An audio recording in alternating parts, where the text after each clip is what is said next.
Shut up and sit down.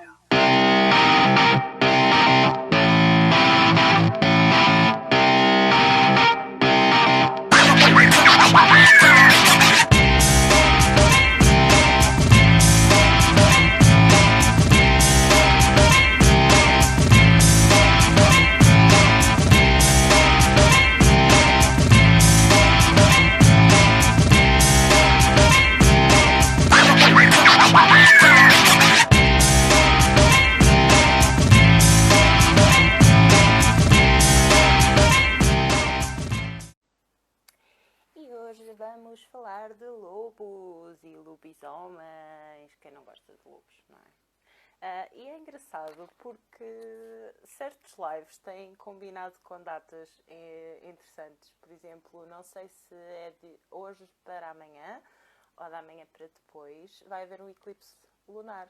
Portanto, eu adoro esta almofada. By the way.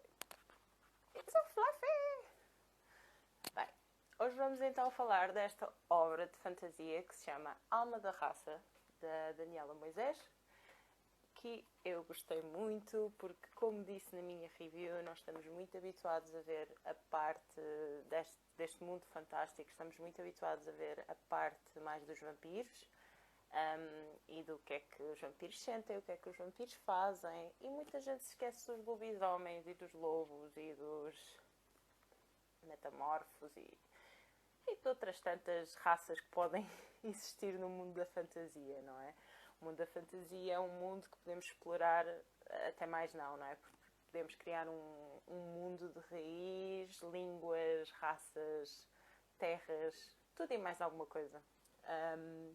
E é por isso também que é dos meus géneros favoritos. Não sei se já ouviram falar deste livro antes de eu ter falado dele na minha página. São personagens, como eu estava a dizer, que eu gosto bastante, mas normalmente são muito secundárias nas histórias. Normalmente, sim, aparece-nos um lobisomem ou um lobo, mas não tem muita importância nas histórias. São sempre muito secundários. Isto desde, I don't know, Twilight, Charlene Harris, a outras coisas más, que têm... Mas no sentido de mais, não de más, atenção, gosto muito de Charlene Harris e gostei do Twilight na altura.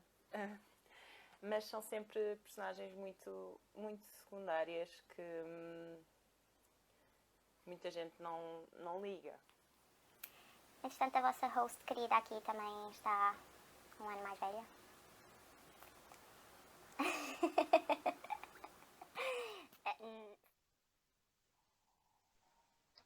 Olá!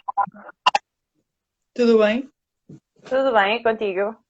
Tudo bem também. Um bocadinho sonolenta, mas Este tempo também não ajuda, calor, depois quando começa a vir assim um bocadinho de fresquinho, uma pessoa pensa, era tão boa uma cesta. sim, eu passei a noite acordada, eu sou enfermeira e trabalhei no hospital a noite toda e então tive de dormir durante o dia. Pois, isso é que é pior, mas está a correr tudo dentro dos possíveis. Muito expectável, não é? Pronto, temos toda a situação do corona, que toda a gente conhece, não é? Mas sim, mas está dentro do expectável. Consegues manter as energias positivas e a força para batalhar todos os dias? Sim, eu acho que assim, o povo português tem ajudado, mas a profissão também nos permite isto, não é? Ninguém que vai para a enfermagem se não pensar que tem dias menos bons e outros dias melhores. E nós estamos lá pelas pessoas, essencialmente pelas pessoas, não é? E por isso é isto que se tem que fazer e é bota para a frente. Há perdas, como toda a gente tem, mas a ideia é sempre para a frente. Sim, e como se falou muito, principalmente nesta altura, é uma profissão que não é muito respeitada, a maior parte das vezes, e que sempre que há alguma questão de greves ou de manifestações, as pessoas dizem sempre, não sei do que é que eles estão a queixar. Pessoas, é só pensarem um bocadinho e falarem com um enfermeiro. Irem ao hospital. Irem ao hospital. Ao hospital e verem quem é que anda a correr de um lado para o outro a trabalhar, não é? Mas pronto, o povo é mesmo assim, se as necessidades deles não forem logo acatadas ou se não lhes dissermos o que eles querem, seja em qualquer tipo de serviço. Dinheiro. E quando falamos de dinheiro, claro, eu acho que todos os enfermeiros percebem que o país passou dificuldades, não é? E essas dificuldades ninguém pede. Simplesmente pedimos igual. E sempre foi a única coisa que toda a gente pediu. É igual. Ninguém pede mais, ninguém pede outra coisa, nada de extraordinário. É igual. É ser respeitado. É isto. Isso, Mais nada. nesta altura, vocês viram a vossa vida assim de pernas para o ar, né? E estão mais em risco do que qualquer outra pessoa e ficaram sem direito a férias, com horários ainda piores do que os normais, etc, etc. Pode ser, esperemos, que isto tudo ajude também as pessoas a mudarem um bocado a maneira como veem a vossa profissão. Eu espero que sim. Eu acho que ajuda imenso o facto das pessoas terem que andar de máscara na rua. Isto ajuda. Porque muita gente vem dizer como é que tu consegues trabalhar com isto o dia todo? E eu digo, Ou olha, isso e com o resto das proteções, não é? Exatamente, e não são estas, são outras com filtros muito mais. Aquelas imagens que nós vemos dos enfermeiros italianos que nos marcam a cara, nós saímos dentro das salas assim. E por isso não passamos tanto tempo como eles dentro das salas, a maior parte das vezes, porque também não temos metade dos casos. Mas temos algumas proteções que nos obrigam a sair de lá um bocadinho massacrados. E eu costumo dizer, isto realmente não é fácil, então no verão pingamos lá dentro, e pronto, mas estas coisas faz parte da profissão. Faz parte do amor à camisola, como se costuma dizer, Exatamente. não é? Exatamente.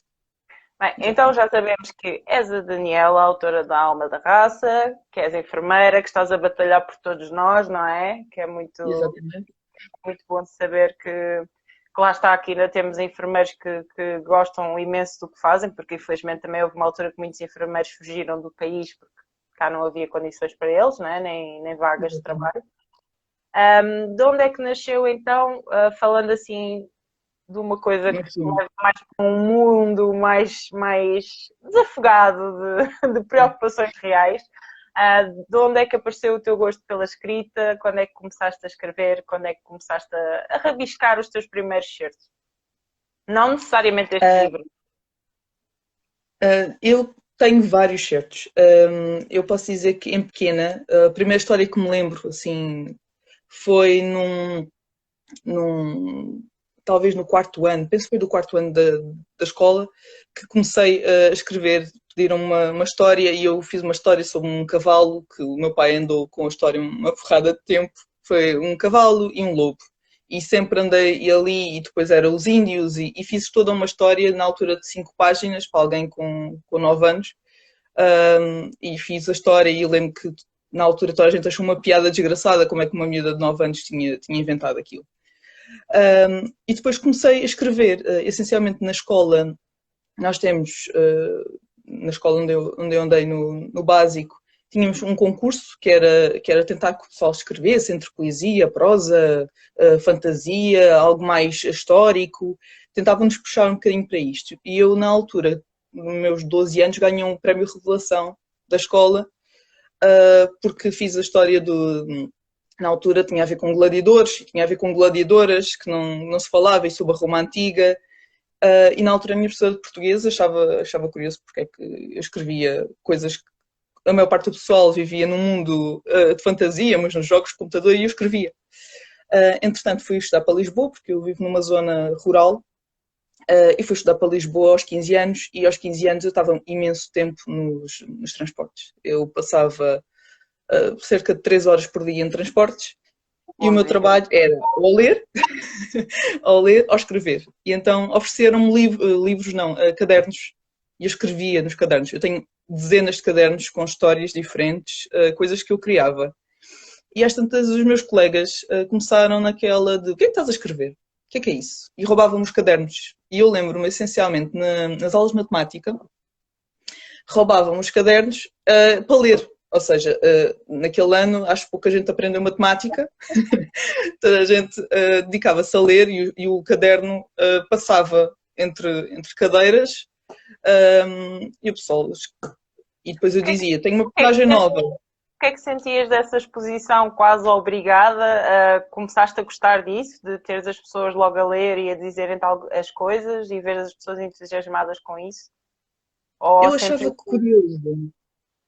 Eu nunca desgostei, até porque achava que aquelas pessoas davam um contributo. Muitas, por exemplo, a própria personagem Eleanor, do livro, o nome da personagem foi dado por uma colega minha, que eu tinha, tenho uma personagem, e ela dizia, eu gosto deste nome. E eu, ok, então é dado. E muitos dos nomes, muitas das personagens eram pessoas que eu conhecia ou tinham traços de pessoas que eu conhecia na altura. Algumas mantiveram-se, mas a maior parte delas do secundário. E eu acho que essa parte, eles contribuíram muito para aquilo, não é? Para o meu enredo, para as minhas ideias. E depois todo o outro facto de eu gostar muito de história, gostar muito de lendas, sempre adorei a parte das lendas, e a lenda portuguesa que dá a voz à alma da raça, sobre as pieiras, que quase não se fala, ou fala-se muito pouco sobre a lenda das mulheres que vivem com lobos na floresta, e esta parte sempre me puxou, de género, ai, mulheres que vivem com lobo, como é que alguém inventou isto? Será que havia alguma mulher? E depois comecei então a escrever sobre esse assunto. Então falas que basicamente a ideia deste livro veio desde a altura do teu secundário. Foi na altura que começaste a escrever Exatamente. Exatamente. O Alma da Raça não era Alma da Raça, teve pequenos nomes, mas eu tinha uma história e tinha aquela personagem e fui criando ideias. Ou seja, o primeiro, Alma da Raça, tinha cerca de 50 páginas e depois eu às tantas disse, não, falta-me aqui coisa, eu acho que falta isto, e então construí muito mais e dei novamente aos meus colegas e disse, não, é isto. Isto já por volta, já estava na faculdade quando terminei. Entretanto, a vida não permite um autor português publicar assim com muita facilidade, não é? É complicado. É complicado. E eu na escola não tinha, na escola e na faculdade não tinha dinheiro para publicar. Na altura toda a gente me pedia imenso dinheiro, todas as editoras que eu procurei pediam dinheiro. E os meus pais não podiam pagar essa parte. E então eu pensei, ok, vai para a gaveta. Vai para a gaveta, eu continuei a escrever, a inventar coisas, até que comecei a trabalhar. E quando comecei a trabalhar disse, ok, é agora que... E mandei para vários editores, acabei por ficar com o Chiado até pelos valores, mas pronto, no fundo foi isto, no resumo. Em relação à história, estavas a referir que sempre gostaste muito de lendas, de folk, mas aparentemente gostavas de lobos desde pequenina, porque a tua primeira grande história foi sobre um cavalo e um lobo. Diz-me porque é que foste atrás desta lenda das pieiras em concreto. Eu, por exemplo, eu já tinha ouvido o nome, quando li a primeira vez no teu livro, pensei, isto faz-me lembrar qualquer coisa que eu já ouvi falar. Mas não tenho a certeza. Mas pensei, eu não vou pesquisar porque não quero ser influenciada, então vou ver o livro primeiro e como vou falar com a autora, eu depois pergunto-lhe a ela. Como é que tiveste primeiro contacto com essa lenda e porque é que te acabaste por inspirar nela? Eu fui criada a ver Buffy, não é? Acho que eu tenho 28 anos. Exato, eu fui criada a ver Buffy, ou seja, vampiros, tudo, a parte do Angel e da Buffy, então a minha infância foi vampiros, e depois a própria Anne Rice foi muito chamada para os vampiros. E os lobisomens vieram aqui um bocadinho de agarrados, porque não há histórias de lobisomens. Não há histórias de lobisomens. Sinto que antes de entrar, estava a dizer que os lobisomens são sempre muito personagens secundários no mundo dos vampiros. Nunca lhes dá não existem como seres próprios, não é? E nós sabemos que, ok, vampiros, lobisomens, mas eles são uma raça. Então, se eles são uma raça, onde é que eles vieram? Qual é a base deles? E o nosso país é rico em histórias de lobos. Nós falamos de lobos em todo lado, não é? O próprio folclore das bruxas e dos lobisomens, ou seja, a sétima filha que podia ser uma bruxa, ou o sétimo filho que podia ser um lobisomem, quer dizer, nós temos isto na nossa cultura base. E eu fiquei sempre intrigada com isto, não é? Como é que temos esta parte toda cultural, que eu achava muita piada, não é? Que eu pesquisava com 12, 13 anos, pesquisava imenso sobre as nossas histórias, porque tinha sempre curiosidade, sempre tive. E achando isto muito estranho, que não sei. Então, mas existe uma pieira, uma mulher, e a ideia, não sei se alguém consegue ter esta, de uma mulher que está no meio do mato controlar alcateias de lobos. E eu acho que isto é Quase uma todas coisa, nós já sonhámos com algo parecido. pelo menos quem gosta de fantasia. Sim. Mas Era tão giro poder comunicar com um ser tão selvagem e tão bonito e que anda para aqui de um lado para o outro e super livre. E depois com uma pequena característica que sempre gostei, que é, no nosso país, a mulher está a ganhar posição agora, não é? Nos últimos 20 anos, a mulher tem vindo a ganhar algum poder, enquanto o feminismo está a ganhar. E esta parte de existir uma mulher, ou seja, aqueles lobos não eram controlados por um homem, era uma mulher. E isto existia no folclore, ou seja, uma mulher que vai para o meio do mato e controla lobos. Há um certo poder, há uma certa dado de poder, não é? À mulher. E isto sempre me interessou, sempre achei muita piada todas as histórias, até no Antigo Egito, cá está, que quando a mulher subia, é espetacular. E foi aqui que... Há uma grande discrepância nisso, que é as sociedades há muitos anos que andam a sofrer, e principalmente as mulheres, para ganharem poder e para ganharem voz, mas em muitas lendas mais antigas e civilizações mais antigas, as mulheres tinham um grande poder em decisões e e lá está, nas lendas eram sempre suspeitas de ser as pessoas que tinham poderes ou de conseguir fazer mais do que os olhos conseguiam ver. As bruxas eram mulheres, não é? Aquilo... Sim, a ideia dos magos e dos homens com magia apareceu muito mais tarde. Apareceu muito, muito mais tarde. Primeiro sempre foi bruxas e... Como é que se chama? Não é Covis, meu Deus. Esqueci como é que se diz o grupo das bruxas. Esqueci. Os grupos das bruxas, pronto. Sim, exato, é isso. Essa coisa que eu agora não me lembro do nome, se alguém se lembrar, por favor, que me diga como é que se chama. Eram sempre também só de mulheres e tirando, depois também houve muitas sociedades, há muitas lendas de sociedades secretas só de mulheres, etc. Alguém está a dizer Exato. Me lembrei em português. Exato, eu também estava com a palavra em inglês, mas não... Está a traduzir para conventos, mas não tem nada a ver. Não, nada a ver. Por acaso faz-me lembrar também que eu tenho um livro sobre Dole há algum tempo, que eu não me lembro de quem é o autor. Não sei se já ouviste, que a capa é metade cara de mulher, metade cara de lobo, que é As Mulheres Selvagens, ou a História das Mulheres Selvagens. E nesse livro retrata exatamente isso, várias passagens da mulher em histórias e em sociedades, tanto mais fantasiadas como mais realistas. O papel que a mulher acabou por ter, depois acabou por perder em muitas sociedades e não se percebe muito bem porquê, mas infelizmente é com o que a gente vive e a gente tem que batalhar contra isso. Quando começaste a pesquisa, já tinhas ideia das personagens que querias? Ficaste inspirada pela pesquisa? Estou-me aqui a dizer que é As Mulheres que Correm como Lobos, o título do tal livro que eu não me lembrava. Sim, eu com esse título conheço o livro. A questão... agora perdi um bocadinho. Qual era a questão? Peço desculpa.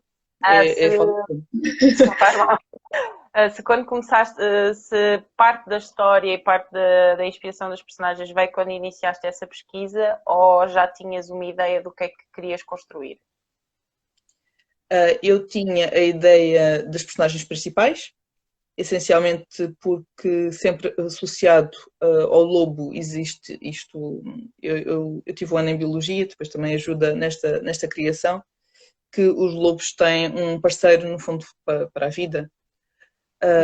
Ou pelo menos enquanto vivem têm esse parceiro. E o facto deles terem este parceiro deu-me para criar a própria Ran, que aparece durante a história, que é a ligação entre eles. Ou seja, estas personagens principais, não é? Sempre foram vincadas desde o início. O resto foi também a própria criação da ideia, não é? Achei que as próprias pieiras, que ela não estaria sozinha e achei que era muito importante a parte da entrada nesse mundo, porque eu também entrei Por isso é que eu, muitas vezes, e muitas pessoas que me pedem, quando me pedem um autógrafo, e eu digo, encontramos-nos em Zula e o portal está aberto, porque entra, temos que entrar. E eu também entrei e senti muito isto quando a história, que quem já leu, a história começa na Roménia. E eu estive na Roménia, eu estive naquele espaço, eu estive naqueles locais. E então... Eu tenho muita curiosidade de ir. Eu Também devido ao folk associado, mas devido também à beleza das paisagens e das estruturas arquitetónicas, etc. E eu, como adoro fotografia, eu cada vez que conheço alguém da Roménia ou falam-me da Roménia, eu penso, um dia tenho que ir. É espetacular, eu aconselho a ir, que é espetacular. E então e a própria Roménia, quem algum dia for, aconselho, em Brasov, que é lá a cidade onde começa realmente a história, é muito isolada, ou seja, as pessoas vivem daquele mito, vivem tudo ali fora, fala-se de lobos, que as próprias pessoas dizem que há lobos em redor, ou seja, ninguém deve sair propriamente da cidade para andar ali a passear se não tiver algum conhecimento. E isto cria um certo misticismo da área. E foi isto que me começou também a puxar. Ok, temos que entrar, tem que entrar aqui num portal.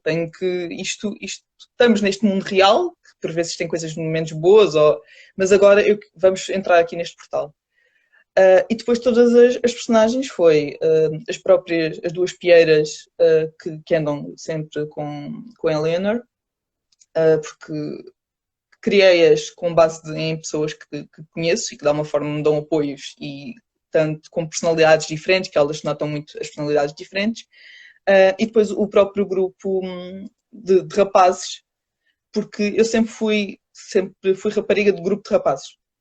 Ou seja, tive sempre muito poucas raparigas. Exato.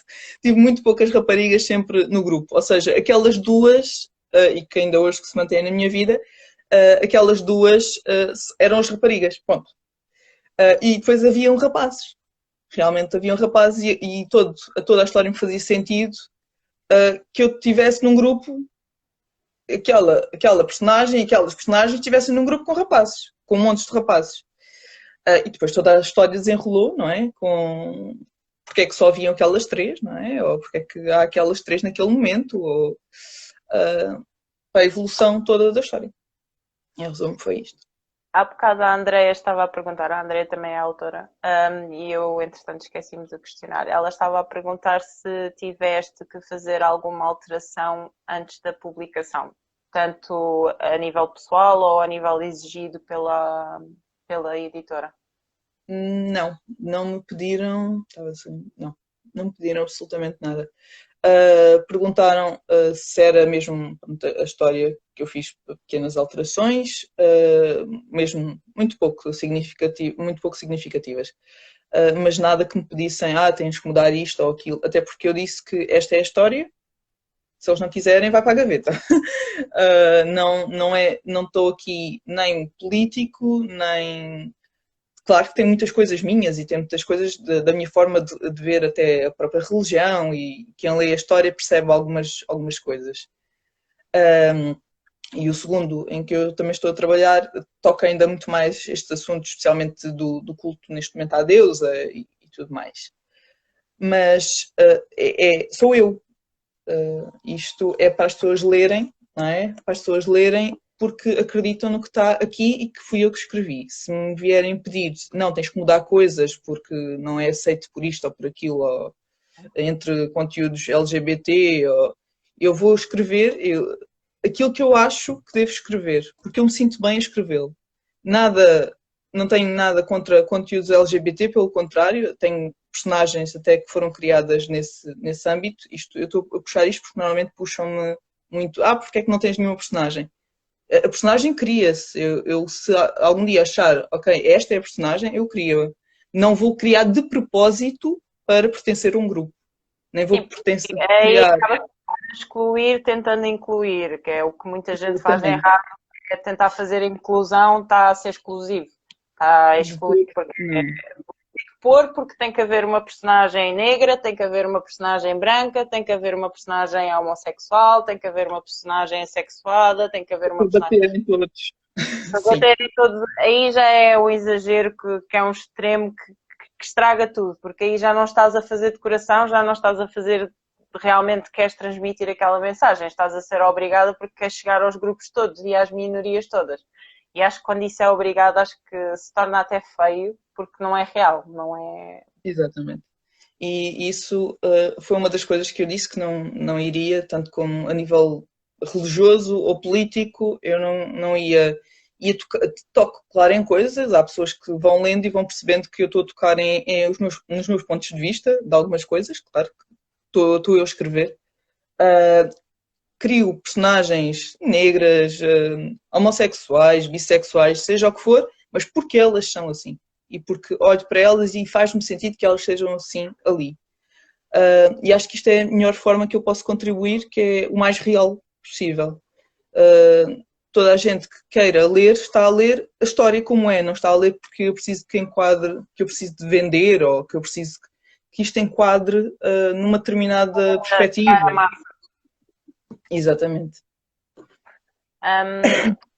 Em relação, neste caso, à capa, presumo que tenhas dado o teu feedback, não é? Porque se a gente olhar, tem a tal ideia da floresta e do tal portal para passar para uma realidade diferente, para uma dimensão diferente, para um universo paralelo, não sei como é que é de explicar, não é?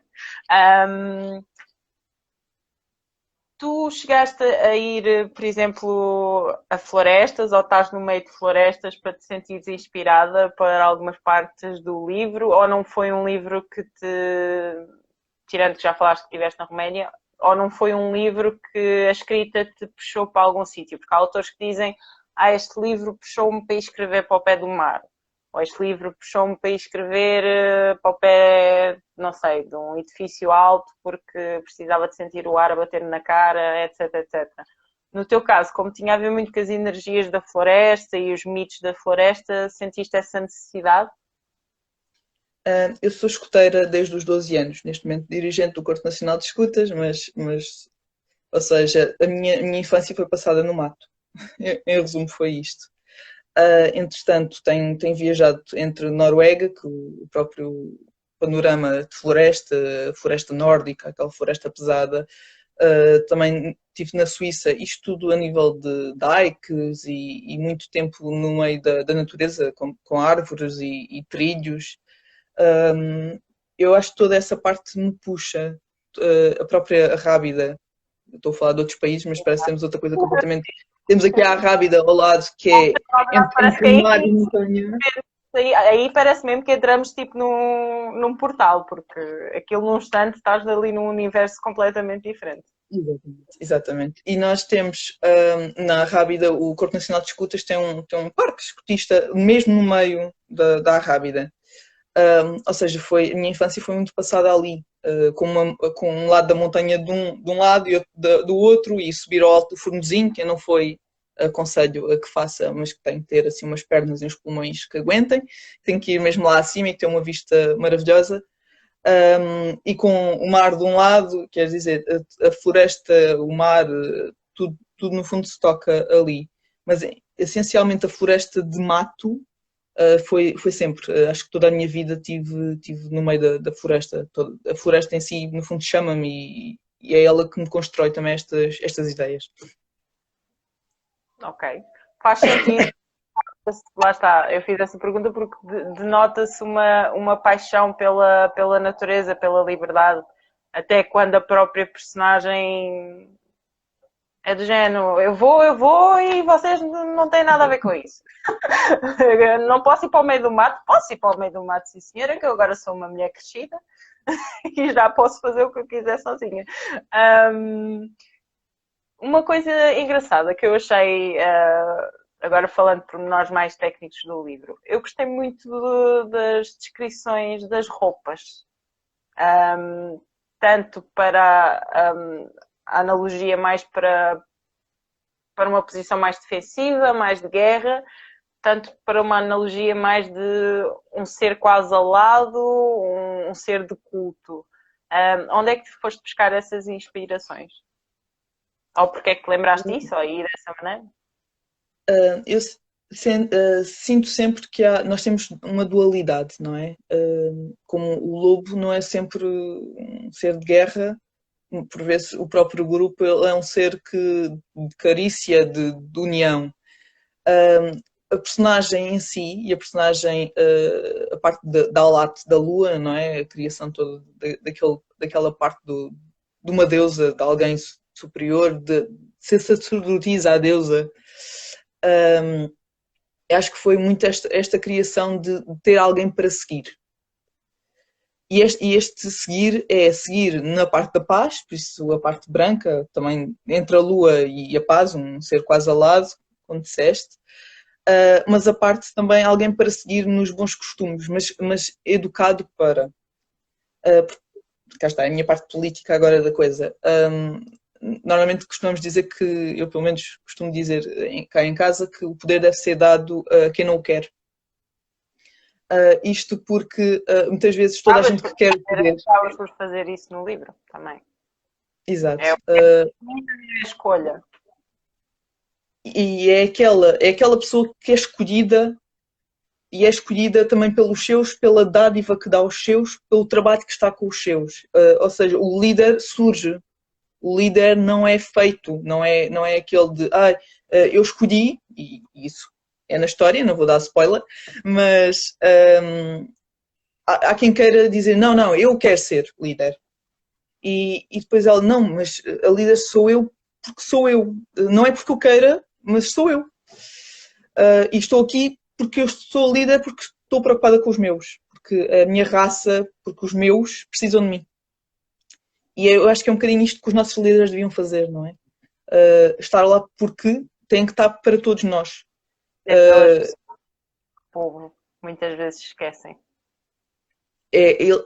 No fundo, a Eleanor está lá para servir, não está lá para ser, eu sou uma pieira, olhem para mim.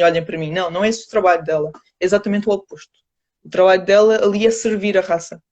E foi essa sempre a ideia. Eles veneram-na, não é? Depois percebe-se isso ao longo da história. Há uma veneração das pieiras da Alat. Mas ela está lá para servir os dela. E eles acabam por venerá-la por esse motivo.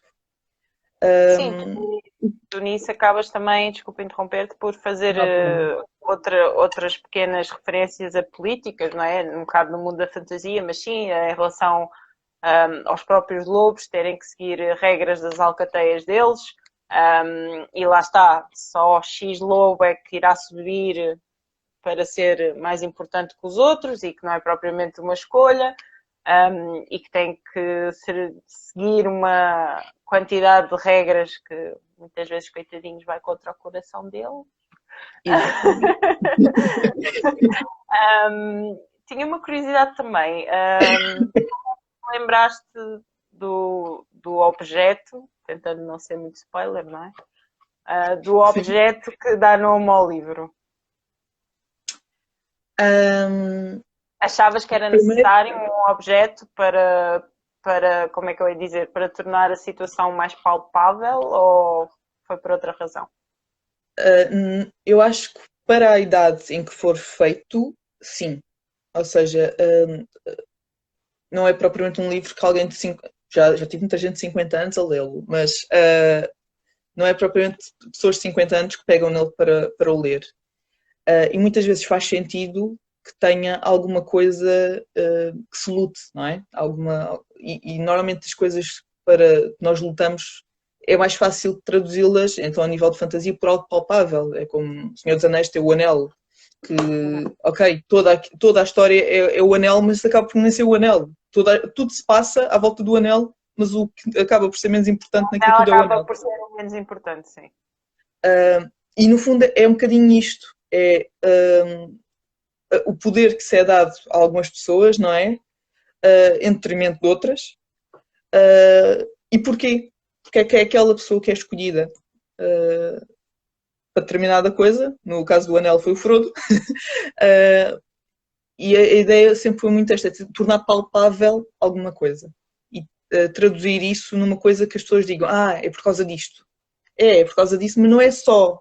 Mas depois as pessoas com o tempo vão pegando naquilo e vão dizer, ok, isto faz-me sentido. Ou seja, aquele objeto já não é aquele objeto. Até porque no caso da tua história, ao início o objeto acaba por ser um bocado inútil. Exatamente. Não tem valor, inicialmente não tem valor nenhum, não é? É um objeto completamente comum que está a ser usado como uma recordação, por assim dizer.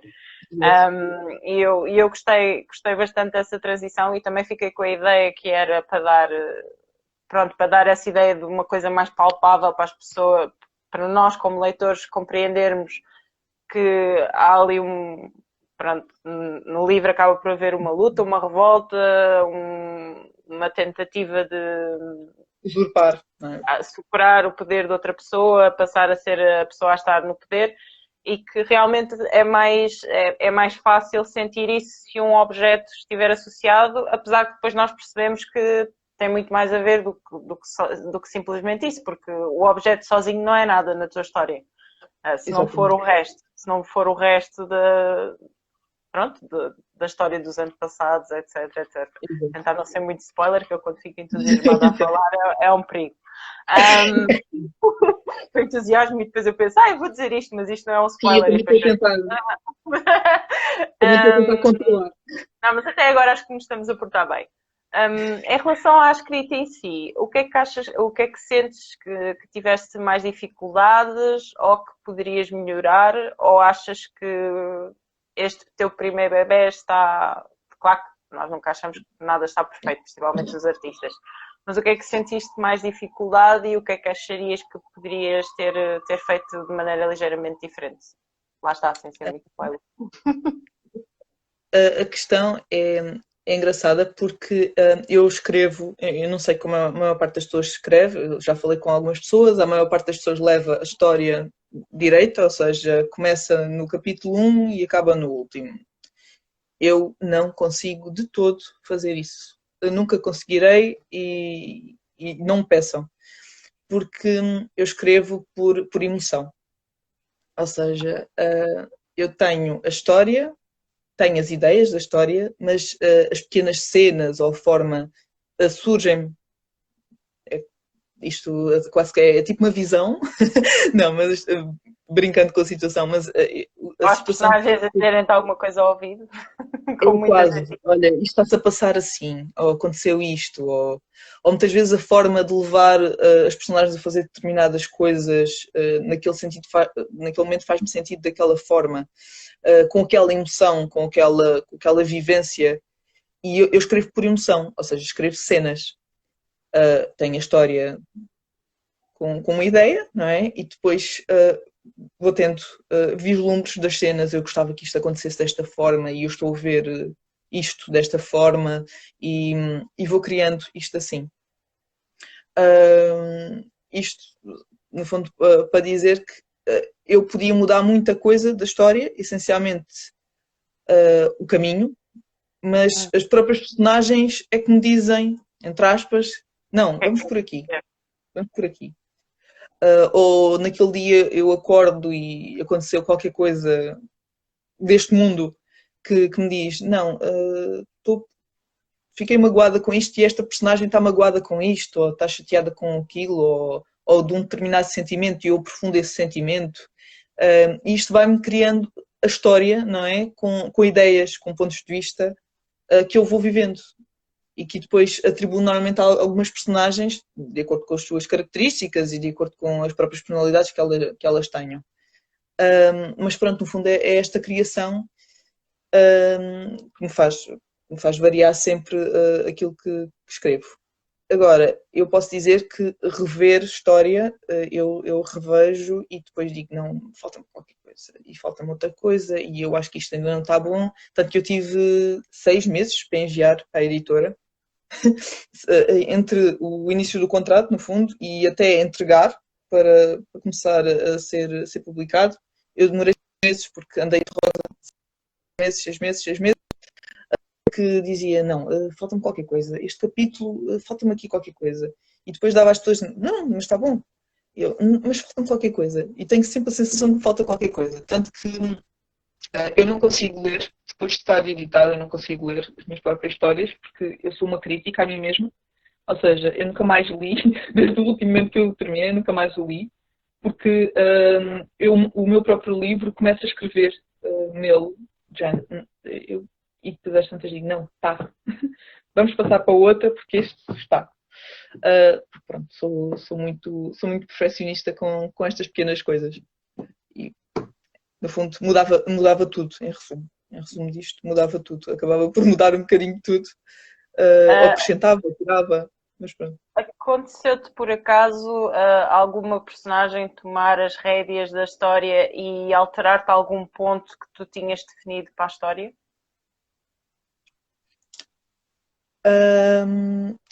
Eu posso dizer que o William não é o William do início da história. Eu, quando comecei a criar o William, ele era completamente diferente.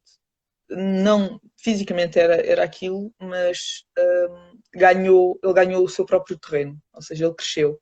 E eu posso dizer isto aqui, normalmente o autor não tem personagens preferidas, mas para mim é o William. Ele ganhou, a Eleanor manteve-se sempre numa determinada postura, cresceu um bocadinho, mas tem uma determinada postura, mas o William criou, pelo menos em mim, penso que ele ganhou o seu próprio espaço. Porque ao princípio também não lhe quis dar o tempo de antena que ele tinha, e de alguma forma eu precisei de o ir buscar várias vezes.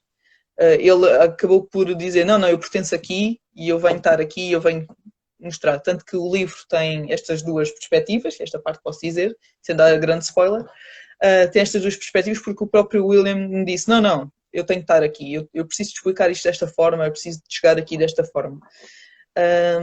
Por isso, acho que o William, sem dúvida, foi aquele que ganhou. Photobombing, mas na escrita, que é estás a tirá-lo da fotografia, mas ele diz não, que eu sou aqui preciso. Exato. Eu não sou secundário, eu estou aqui, eu pertenço.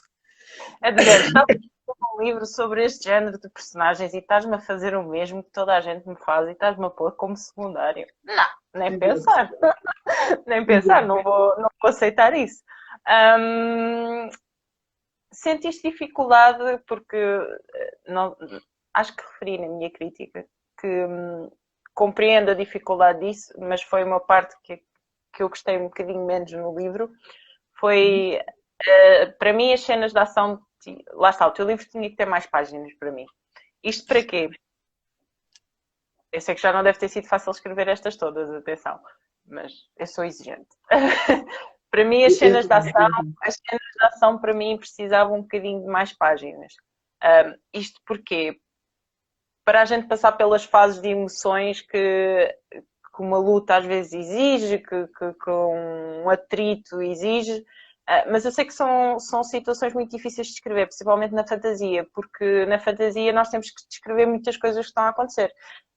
Principalmente se houver poderes, se houver alguma coisa a acontecer no background, se houver tipo X pessoas a soltar para X pessoas, e acredito que para escrever não seja nada fácil, porque até às vezes para ler é difícil termos noção de tudo.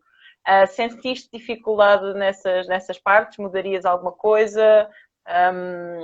Já sei que mudarias muita coisa no livro, portanto não vou perguntar isso outra vez. Vou-te só perguntar se sentiste dificuldades a entrar nessa parte da história, a criar essa parte da história. Se foi difícil passares da tua cabeça o que tu estavas a imaginar para o papel, para as pessoas poderem imaginar o que tu na realidade querias que elas imaginassem e sentissem. O meu medo sempre nas situações de luta, nas batalhas que foram travadas, era me tornar excessivamente, porque tem que ser descritiva, não é? Porque não tenho outra forma de explicar o que é que está a acontecer, e cansar. E sempre foi o meu medo, que é, ok, vou explicar aqui uma batalha, há coisas que tenho que explicar efetivamente porque elas acontecem e aquilo é importante que eu explique daquela forma para as pessoas perceberem qual é o significado, mas demasiado sempre fiquei com este receio. Posso dizer que neste que tenho estado a fazer já me estou a alongar muito mais, mas também me estou a alongar muito mais, estou a tentar criar situações um bocadinho mais importantes. Ou seja, aquelas batalhas têm mesmo decisões importantes com elas. Mais do que, no fundo, este. Este, no fundo, tem a última batalha, é aquela. Sim, Foi? sendo sincera, a última Spoiler! a última não quer dizer que seja o fim do livro, pessoas. Pode haver a batalha e depois ainda haver livro, atenção. Exatamente, pode ser meio. Pode ser.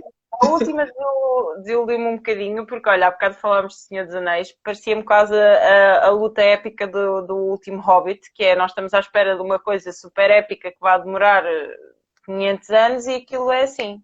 E nós ficamos, então, mas já acabou? Tanta coisa para isto? Não é que não tenha gostado, mas acho que, não sei, precisava mais ali, para já precisava, não sei se vais fazê-lo no segundo, se a personagem completamente desaparece. Precisava que essa personagem fosse mais explorada, porque nós sabemos um bocado das razões porque é que a personagem está a fazer aquilo, mas para mim, eu sou muito da cabecinha e eu acho que não são suficientes, portanto acho que tem que haver ali mais qualquer coisa. E acho que foi muito rápida, foi tipo. Não, acabou muito depressa. Aconteceu. Já aconteceu, já acabou. E agora? Agora vai acontecer mais qualquer coisa e depois uma pessoa fica assim, então e agora? E agora não sei. Estou a dizer no chat que eu quero sempre mais. É uma verdade, mas depois digo que não gosto de sagas. São sozinhos ou eventualmente vão ser uma duologia ou ainda não sei o próximo, eu quero sempre mais naquele livro. Mas isso é uma coisa boa quando as pessoas me dizem olha, então e agora? Porque há muita gente que diz, então e agora? E eu, agora eu vou entre o hospital e o que eu tenho para escrever, vou tentar escrever o resto e depois digo. E as pessoas dizem, pois, mas eu agora fiquei aqui. E eu, mas é bom sinal. Mas sim, eu entendo essa parte e é uma parte que eu tenho trabalhado mais. Tenho ido buscar.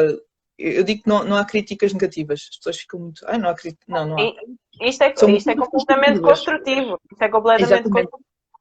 Mas eu digo isso muitas vezes. Eu sei a dificuldade, apesar de não escrever, imagina a dificuldade que deve ser escrever uma situação dessas, não é? A questão é mesmo como é que eu torno isto, porque a maior parte das coisas sai-me muito natural, ou seja, eu não tenho propriamente que pensar, escrevo. Eu acho que é a melhor forma de escrever. Porque quando eu começo realmente a pensar muito como é que eu digo, acabou, hoje fechar o computador, não há mais escrita, porque sai mecânico. Parece que está pensado ponto 1, ponto 2. Se escreves mais por emoção, se começares a pensar muito o que é que tens que fazer, não vai de todo resultar.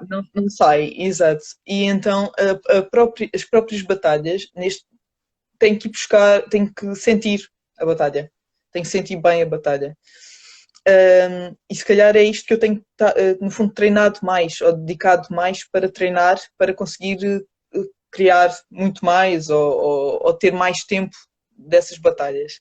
Acho que essencialmente é isso que eu tenho focado mais agora.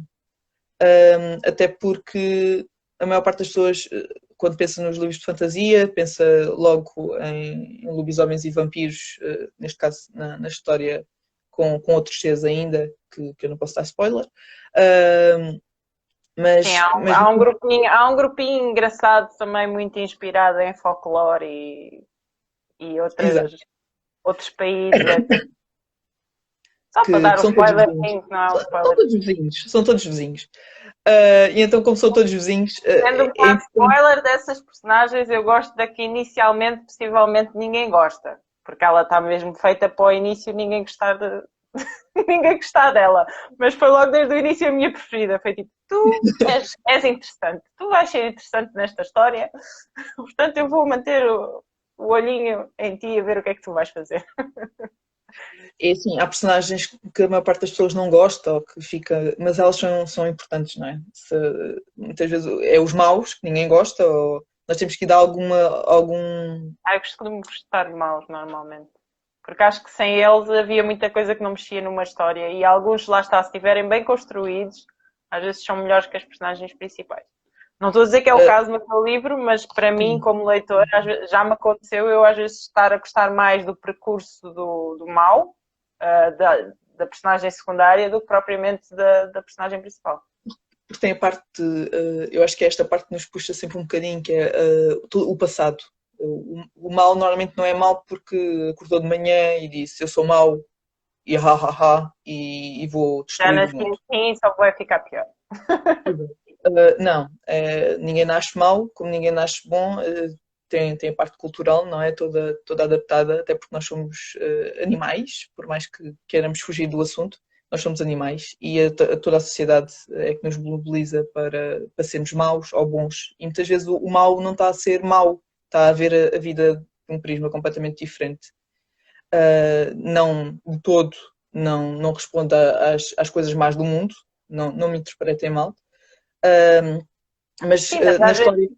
está a seguir a sua verdade, está a seguir a sua realidade, porque para E ele, nos para um vilão bem construído, se nós chegássemos ao pé dele e o questionássemos porque é que fizeste isto, ele tinha toda uma explicação lógica que nós não poderíamos dizer não faz sentido, porque faria sentido. Não seria correto na mesma as atitudes do vilão, sim, mas faria sentido. os meios de todo não são os corretos, não é? Mas nós percebemos, por exemplo, a Disney agora tem com a Maléfica, foi buscar, no fundo, os vilões, e nós ficamos, é lá, isto faz sentido, ela chegou a isto por isto. Por exemplo, não sei se leste o Heartless, da Marissa Mayer, acho eu, que fala Sim. da Rainha Vermelha, que faz background do que é que lhe aconteceu realmente, como é que ela era antes, porque é que ela ficou assim, porque é que ela tem os traumas e os vícios que ela tem, por exemplo, das rosas vermelhas, etc, etc. E a gente fica a olhar para a personagem de uma maneira completamente diferente, a género, wow, o que é que te aconteceu na vida? Está aqui a explicação do porquê que és assim. Ou então, Normalmente os vilões são a sofridos, não é? grande personagem do Feiticeiro de Oz, não é? E do Wicked, a Sim, Elphaba, sim. que também, a história dela também, coitada, não é nada feliz. E depois ela tornou-se a bruxa que se tornou. No entanto, eu gosto imenso dela. Sim, mas cá está, mas é a questão dos vilões, parece que tem um passado adaptado e um passado que os constrói. E se calhar é isso que nos puxa também um bocadinho a eles. Muitas vezes mais que as personagens boazinhas ou aquela que temos ideia que são os heróis. Apesar de que há muitos heróis também muito sofridos e tornaram-se assim. E aí se calhar quem se dedica a escrever até pode pensar porque é que um se tornou de uma forma e outro se tornou de outra, não é? O que é que levou um a pensar eu vou fazer mal e outro levou a pensar porque é que eu estou a fazer bem. E muitos deles com as bases iguais, não é? Mas sim, são vários assuntos interessantes. Como o nosso tempo aqui já está a acabar um bocadinho, eu queria só agora curiosidade do leitora, sem muitos spoilers, não é? Que é, primeira questão, sabes mais ou menos para quando vais acabar o teu livrinho? Já nem digo editar, mandar editoras, etc. Ou acabar. Acabar. Eu espero até o final do ano. Tem sido, eu pensava estar muito mais adiantado, mas a situação do corona não tem de todo colaborado comigo. Não tem porque nós para trabalhar precisamos dormir e dormir não dá para escrever ao mesmo tempo. E a parte criativa, eu preciso de sair e isolamento social e quarentena não me permitem sair. Até porque eu tive mesmo com doentes com Covid, ou seja, o contacto que eu tive com pessoas durante 2 meses e picos foi muito pouco, porque não quis de todo estar a transmitir a ninguém nada que eu pudesse trazer.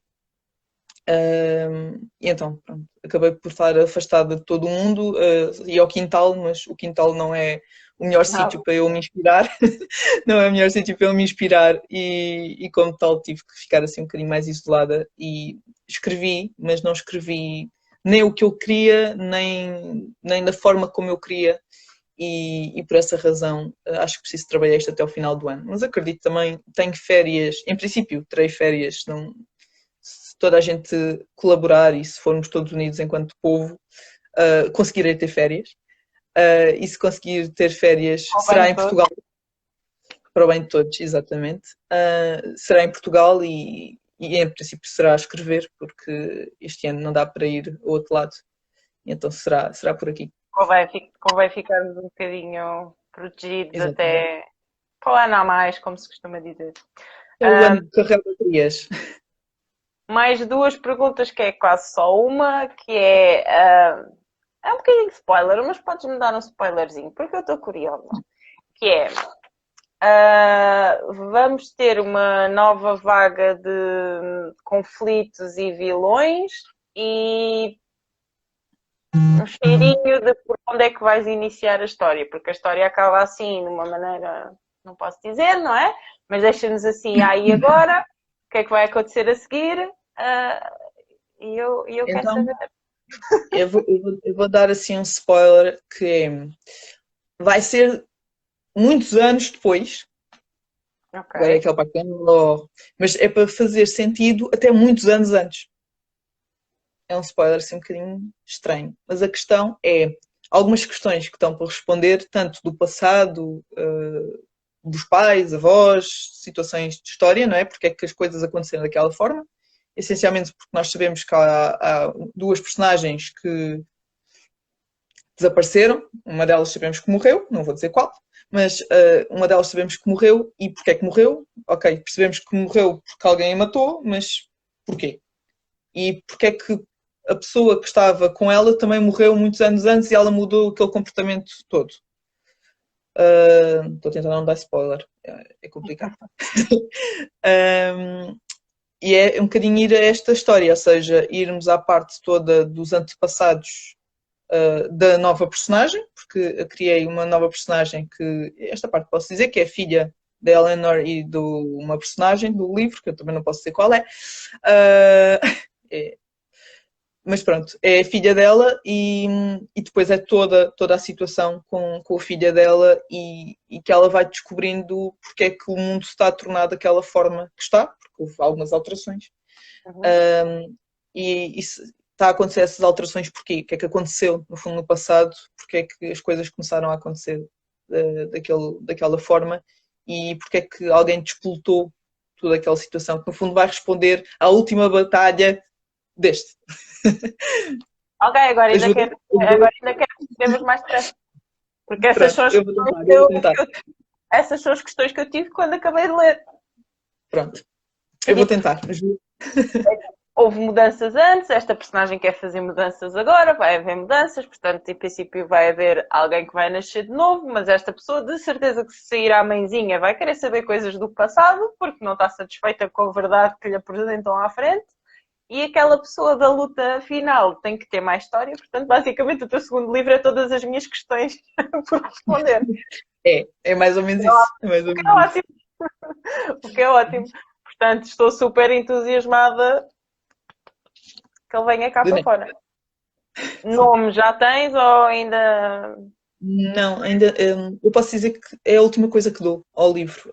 Com o Alma da Raça foi exatamente a mesma coisa, foi o que me fez sentido, porque a maior parte dos nomes que me surgiam eram nomes que, ok, pensei os Filhos da Lua, mas ok, isto já está muito. Falta aqui qualquer coisa. E num dia tive, é isto faz-me sentido. Que anda tudo à volta disto, mas ninguém percebe o que é isto, e então, ok, isto faz-me sentido. Por isso, espero que quando terminar, ou quando esteja a terminar, também tenha assim uma inspiração divina. É assim. Vais olhar para a lua. Bem, Daniela, desculpa despachar-te, mas vamos ser expulsas. Muito obrigado por este bocadinho e até à próxima. Obrigada eu. Tchau, tchau.